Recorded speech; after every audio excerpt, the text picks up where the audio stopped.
What is up guys, Master Oogway here. My time has come. Today, I'm going to be saying the N-word. What are you? What? Master!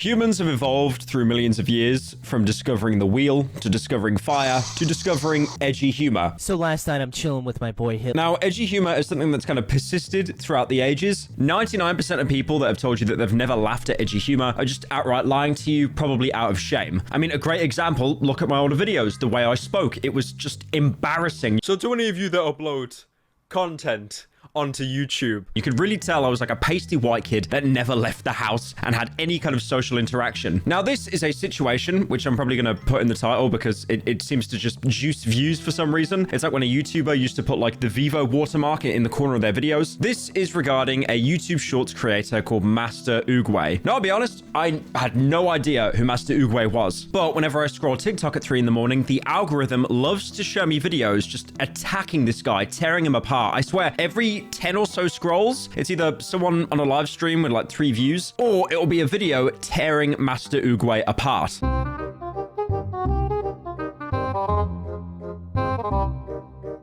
So who is Master Oogway and why does the internet hate him so much? So this is a guy who is most known for being a YouTube Shorts creator. Now, YouTube Shorts are a different game. A great example is the YouTuber Russian Badger. Great guy. He does, great game reviews, funny moments with his friends. His videos do incredibly well, 5, 10 million views. Then you go to his Shorts tab, which is basically just recycling clips from his actual main videos. Some of them have like hundreds of millions of views. It is a different ballpark. Now, the only problem is with YouTube Shorts is they don't pay out a lot. I'm not joking. You could get a video that has like 10 million views on YouTube Shorts and that probably translates into like $200. But if same said video was an actual, long form YouTube video, that would make easily tens of thousands of dollars. But the money aspect aside, YouTube Shorts is a great way to blow up. It's a great way to get exposure. Now, Master Oogway got his fame from voicing Master Oogway in Kung Fu Panda, the turtle that I think dies like halfway through the film. I have decided to reveal my true identity.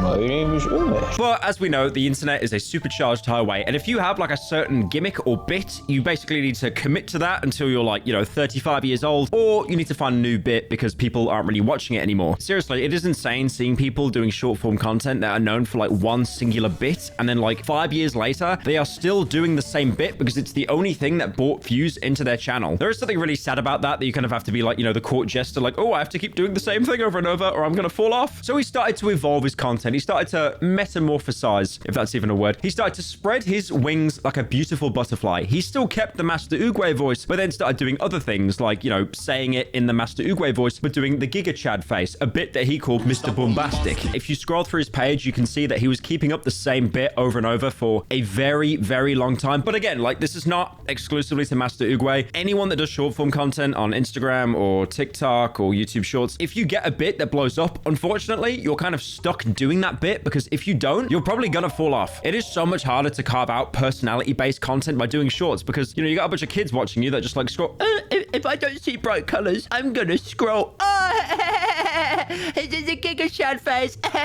Now, Master Oogway was able to get around 7 million subscribers on his main channel, and that is like, that's double what I have. That is insane. And on top of that as well, he has a Shorts channel that has 9 million subscribers. Like, you can hate this guy all you want, but he's still incredibly successful because YouTube loves to promote that short form content because they are so rent-free about Instagram Reels and TikTok. They will make anyone famous overnight. Now, obviously, here's a bit of a problem because if you go on Master Oogway's Shorts channel with like 9 million subscribers, which is insane to think that he's basically like 800K off of getting a diamond play button, you go to the Shorts and you're like, where are the views? Where are the views? Like, was everyone that turned 10, turned 11 and started watching Mr. Beast reacts? Or like what happened? Looking at his other channels as well, he has Evil Oogway with 5 mil subs, Bombastic Oogway with 1.8 mil, Shad Oogway with 3 mil. Like this guy, if anything, YouTube Shorts is like playing Clash of Clans, but you're like really, really rich, so you can keep buying the green gems, so just like spam build the town hall up to the max level. Now, Oogway doesn't only do shorts, he does reaction content, which is something I would definitely criticize him for, saying that is, lazy, effortless content. But I also also have the Parasitical TV channel where I upload reaction content. So they both kind of cancel each other out there. But surprisingly, he did actually hop onto the YouTube boxing train because that was started by KSI going after Joe Weller, because I think Joe Weller said, "You smell," like 5 years ago or something, and it lived in KSI's head rent-free. And he fought a guy called Arms Corleone. Now, what I want you to do, look at Master Oogway's build and look at Arms' build. Can you have a guess who won? Yes, it was Arms. But to be fair, in his defense, appearing so out of shape and, you know, like, it was pretty obvious he was going to lose and get absolutely one-tap bodied. But he still went to a public event, probably being watched by thousands or tens of thousands of people, most of them watching it illegally through live streams because they don't want to pay the $5 to watch it. And still, you got to give him credit, like respect to him for, you know, appearing in the ring and fighting someone. And even in the comments section of this highlight, you can see Oogway just being pretty respectful, like he's not salty or bitter about it. I had a game plan, but it went straight out the window, I guess because of having no experience in the ring. W fight, I'll come back stronger. Hope this helps Arm's mom with her preschool in Ghana. Like, you can't hate on this guy. You can't. So why does the internet absolutely despise him at the minute? So Oogway did what a lot of people do that have been making content for a while. They want to involve their personality more. They want to involve their opinions. They don't just want to be the funny haha person. They want to actually be themselves. But the problem is, a lot of people on the internet didn't like the opinions that Oogway had. So he started to upload a bunch of rage bait videos. Like, for example, you know, does size matter? Talking about fat people. Should women be allowed to have an opinion? My opinion on women. My opinion on incest. My opinion on Jews. Should obese people be allowed in McDonald's? My opinion on gay marriage featuring Quibblecop for some reason. My opinion on transgender people. My opinion on the LGBTQ plus community. My opinion on black people. Now, the videos themselves are pretty harmless. You click on them, you see that they're 15 seconds long. You expect, like, you know, some kind of reaction where he's like, "Oh, I love them," or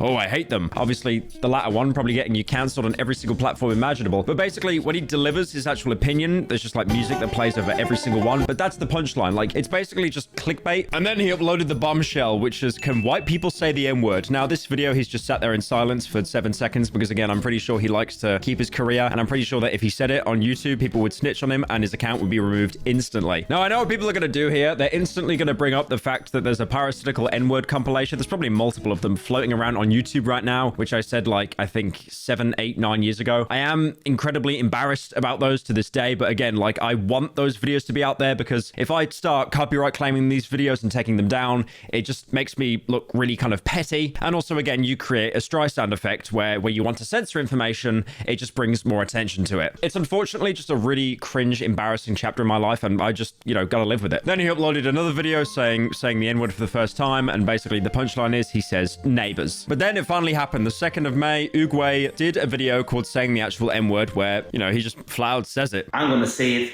for the first time in my life properly.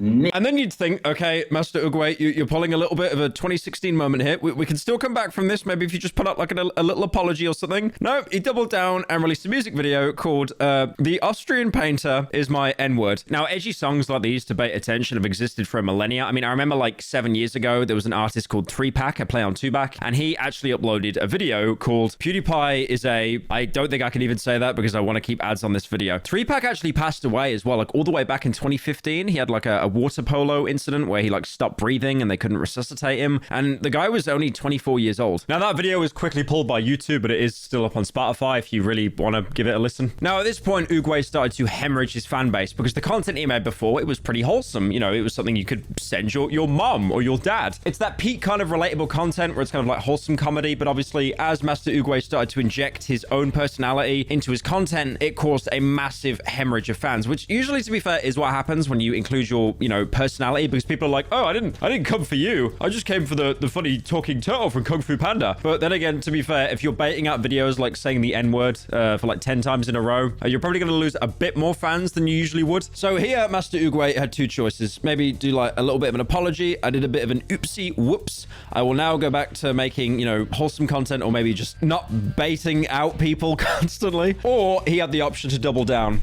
Why do you think I'm making this video? Of course he doubled down. Now, this doubling down video is very strange because he actually gaslights us into thinking that he would be racist, and how, because we thought that, we are the problem. Yes, I make dark humor jokes. Now, 90% of these jokes, I don't say anything racist or anything really bad directly.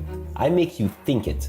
So am I the person with the problem, or are you? And then he started to do very bizarre comparisons as well. There was a video titled, "If This Man Was Forgiven." And it's basically a still image of Logan Paul in the infamous Japanese suicide forest, basically saying, if Logan Paul can be forgiven, why can't Master Oogway be forgiven? He also tweeted the exact same thing as well, but instead of putting an image of Logan Paul, it was Mao Zedong. He even made a tweet recently, like kind of semi-sarcastically saying it was all a bit. I'm an actor. I act in all my videos. Just like how Leonardo DiCaprio played the racist slave trader in Django Unchained. I play the character of Edgy Oogway. Just because we play these characters doesn't mean we are actually like them. Now, Oogway has also asked YouTube multiple times, basically asking them, you know, why has the video been taken down? Can we reinstate the video? He also sends multiple tweets, including another YouTuber, Kevin Leonardo. Now, you might have seen Kevin Leonardo's content. He deserves his own video because this is like basically classic rage baiting. This is someone who will purposely talk and do the most disgusting things imaginable just to get you angry so you share the video with your friends. It's classic rage bait content. A good example with Kevin, if you go onto his channel and sort by most popular videos, you'll see a video called Removing Butt Hairs Using Nail Cream, a visual guide. And if you're wondering, he does spread his cheeks in the video, and somehow YouTube have allowed that. The video is age-gated, but I kind of don't care. I mean, I don't really want to click on a video and see a guy spreading his cheeks goatsy style to apply a bunch of cream inside. But, you know, that's just me. Now, Oogway is in a bad situation because he said the N-word for a bit, and now half the internet thinks he's racist. So what can he do if he isn't going to apologize? So to show proof that he isn't racist to the internet, he shows a picture of himself with the creator, Man Like Isaac, which is basically the equivalent of I'm not racist because I have black friends. Now, do I think Master Oogway is racist? As a white person, my opinion definitely matters. No, I don't. Do I think he's edgy? Yes, definitely edgy. And this all could have been undone by being, okay, I was cringe and a moron. I am sorry, it won't happen again. But this bizarre doubling down and then showing like, oh, I'm friends with a black guy, so it's okay, guys. And then he triples down by showing people who are like, quote unquote, worse than him, like Andrew Tate, which is again, like, to be a better person than Andrew Tate, you're really not setting the goal that high. Obviously, he then goes ahead and shows a bunch of tweets of Andrew Tate saying the N-word, mostly because Andrew Tate said the N-word, like hard R one time, got away with it, and then he's like, wait, I could keep saying this now. Now, he has made some tweets begging for forgiveness after the huge fallout, but then at the same time, he'll follow up by making just blatant, like, transphobic tweets. But then he also goes on to say that he's the master of YouTube Shorts, and he tries to teach others how to profit from their success. But again, I don't think someone who's in the situation they are at the minute should be giving, like, you know, guru advice how to grow their channel. It kind of reminds me of those tweets of Mr. Beast being like, oh, I just took on, like, a new channel, and I got them to 200k a month. I wanted to do this video because I find it insane. Like, I have never seen a bigger flip on a guy's fan base in probably my entire time on YouTube. Like, he went from someone that was, you know, very well respected, very well liked, maybe not the personality, but the content. But then as soon as he started to inject his opinions into stuff, like, I'm just seeing video after video calling this guy out, just saying he's cringe, saying how his fan base have basically just completely abandoned him. It is insane. Can he turn it around? I mean, probably. I mean, anyone can turn it around. And then maybe, I don't know, going back to the roots a little bit, maybe doing some more OG Oogway content just to kind of like build up the blocks again. I don't know. That, or maybe he just does long form game review videos. Maybe he might release Darkwood before I do.